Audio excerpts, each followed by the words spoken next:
Right, Norton Special, what do we have here, young man? Right, well this is when I say Norton Special, it really sort of follows a tradition of taking an engine from one manufacturer, chassis from another, putting them together and hopefully you end up with a better bike. What this particular bike is a Manx Norton frame with a Matchless G50 engine in it. The bike was built in 1959 by a chap called Francis Pearce. For those who don't know who Francis Pearce is, probably one of the most famous tuners of the Manx Norton in the post-war period. The bike originally, I was going to say, it was a 500 Manx Norton. It was also bought by Pearce, and it was ridden by a guy called Peter Middleton. And in sort of 500 form, Manx form, he got a second in the Manx Grand Prix, and I think it was sixth in the Northwest 200. Loads of domestic race meetings and race wins and various other things. So it was a quite successful bike, even as a Manx. Then in around about 1959, I said it was converted, but it was Francis did two bikes. He did a 7R in the Norton frame, and he did the G50 in the Norton frame, and they were both for a chap called Mike Hailwood. You may have heard of him. Who? Mike Hailwood. So Hailwood actually wrote the 7R version, hated it, said it didn't handle. And the reason for that was he put the engine up and across so the engine would fit in the frame. On this particular, which took weight off the front end, made the front end a bit skittish. And also the 7R engine is a lot lighter, hence the reason why you do it. You get a power to weight ratio better, so you get a lighter engine in the best handling chassis. And then for the G50, what he did, he put the engine further forward and he dropped it low, and it worked.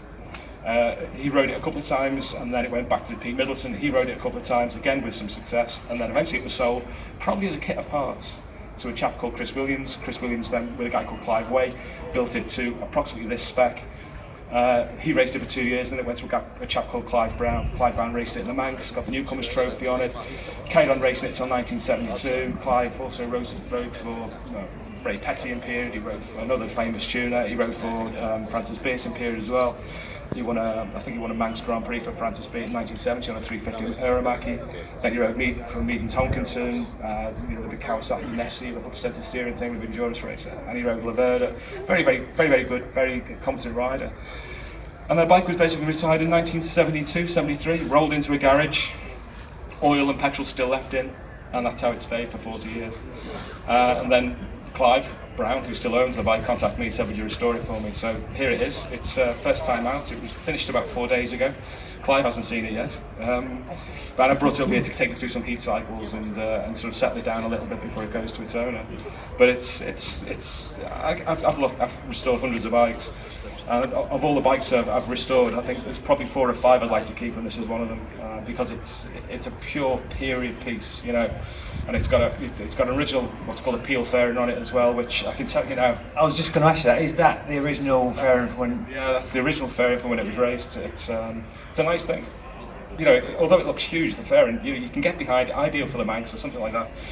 Back then you didn't get massive angles of lean. Your tyres, as they say, were like Christopher Plummer tyres. You went too far, you fell off the edge. But that's exactly what these were like. You kept them upright, and you kept them, fast in a straight line. And the peel fairing was probably good for an extra 20 mile an hour. As I say, it's a real period piece. And what you see here, other than perhaps maybe the consumables like tyres, chains, the nuts and bolts. Obviously, it's been repainted and the engine's been rebuilt. It is that bike, So it's a nice result. And the front brake is really quite special as well. That's from an AJS Porcupine from about 1949, 1950. So a works front brake on it from AJS. That's a proper thing.